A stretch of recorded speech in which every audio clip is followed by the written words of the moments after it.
Stair case ನಿಮ್ಮ ಪ್ಲಾನಲ್ಲಿ ಹಾಕ್ಸಿರೋ ಥರ execution ಮಾಡುವಾಗ ಕೆಲವು ಸಲ ತೊಂದರೆ ಆಗುತ್ತೆ. ಯಾಕೆ ಗೊತ್ತಾ? ಬನ್ನಿ ಕ್ವಿಕ್ಕಾಗಿ ಒಂದು ಡ್ರಾಯಿಂಗ್ ನೋಡ್ಕೊಂಬರೋಣ. ನೋಡಿ, ಈ ಡ್ರಾಯಿಂಗ್ ಬಂದಿದೆ ನಮಗೆ. ಇದಕ್ಕೆ ನಾವು 3D ವ್ಯೂ ಮಾಡಬೇಕು ಅಂತ ಕೇಳ್ತಾ ಇದ್ದಾರೆ ಕ್ಲೈಂಟು. 3D ವ್ಯೂ ಮಾಡಿಕೊಡಿ ಇದಕ್ಕೆ ಅಂತ. 2 ಫ್ಲೋರ್ಸ್ ಇದೆ ಇದು ಆ್ಯಕ್ಚುಲಿ. ಸೊ ಗ್ರೌಂಡ್ ಫ್ಲೋರಲ್ಲಿ ನಾನು ತೋರಿಸ್ತೀನಿ. ಇಲ್ಲಿ ನೋಡಿ, ಸ್ಟೆಪ್ಸು ಅವರು 15 ಕೊಟ್ಟಿದ್ದಾರೆ. ಇದು ಸಾಧ್ಯ ಇಲ್ಲ. ಒಂದು ಫ್ಲೋರಿಂದ ಒಂದು ಫ್ಲೋರ್ ಹೋಗಬೇಕು ಅಂದರೆ ಮಿನಿಮಮ್ 20-21 ಸ್ಟೆಪ್ಸ್ ನಮಗೆ ಬೇಕಾಗುತ್ತೆ. ಇವರು 15 ಕೊಟ್ಟಿದ್ದಾರೆ. ಇಲ್ಲೇನಾಗುತ್ತೆ, 15 ಸ್ಟೆಪ್ಸ್ ಅಂದರೆ ನಿಮಗೆ ಒಂದು ರೈಸರ್ ಹೈಟ್ ಜಾಸ್ತಿ ಬರುತ್ತೆ.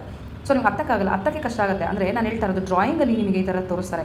But when it is practical ನಿಮಗೆ ಸಾಧ್ಯ ಇಲ್ಲ. ನೀವು ಹೈಟ್ ರೀಚ್ ಮಾಡೋಕ್ಕಾಗಲ್ಲ. ಆ್ಯಂಡ್ ಈ ಥರ ನೋಡಿ ತುಂಬ ಡಿವೈಡ್ ಮಾಡಿದ್ದಾರೆ ಈ ಸ್ಪೇಸಲ್ಲಿ. ಈ ಸ್ಪೇಸ್ ನಿಮಗೆ ಇಷ್ಟು ರೈಸಸ್ ಕೊಡೋಕ್ಕೆ and width of the thread ಕೂಡ ಸಾಧ್ಯ ಇಲ್ಲ. This is not possible in the execution. ನೋಡಿ, this is first floor and ಇದು ಕೂಡ ಅದೇ ಥರ ತೋರಿಸಿದ್ದಾರೆ. ಹಾಯ್, this is Chetana, civil engineer, co-founder of classic consultants, Rajajinagar, Bangalore. ಈ ವಿಡಿಯೋ ನಿಮಗೆ ಇಷ್ಟ ಆಗಿದ್ರೆ ಲೈಕ್ ಆ್ಯಂಡ್ ಶೇರ್ ಮಾಡಿ ಆ್ಯಂಡ್ ಫ್ಯೂಚರ್ ರೆಫರೆನ್ಸ್ಗೋಸ್ಕರ ಇದನ್ನು ಸೇವ್ ಮಾಡ್ಕೊಳ್ಳಿ. Thank you.